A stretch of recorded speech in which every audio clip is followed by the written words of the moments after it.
So quite a common problem I see people reporting when they're cleaning their EGR valve or replacing it is that when they've taken the bolts out and they're trying to rotate it, they can't get it out, and then they're forcing it, they're hitting it with a hammer, and then what you're going to do is bind it up even more. Particularly this is quite soft, I think it's actually aluminium. So once you've got the screws off and you have a little bit of turn, get yourself some brake and clutch clean and spray in there. I'll spray up there as well. One. And what you're going to do is, I've loosened this pipe a little bit, but you are going to lift it up a little bit, and you have to kind of just not force it because you'll get it stuck, and you eventually can jimmy it out.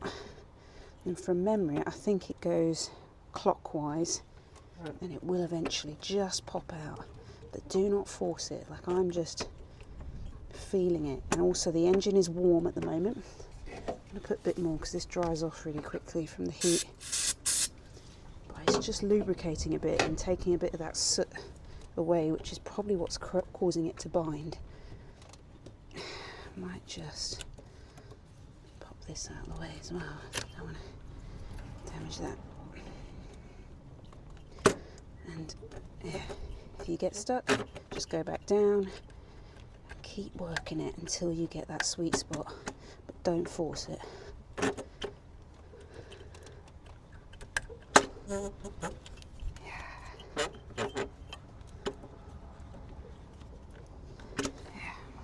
So here we go.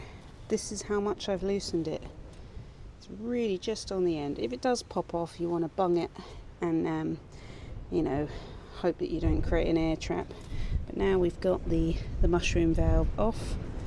I'm going to give it a good clean whilst it's on the car and then put it back in, and hopefully that stops it sticking so much.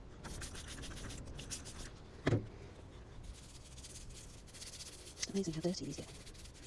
Diesel, it is a dirty fuel, but we love it.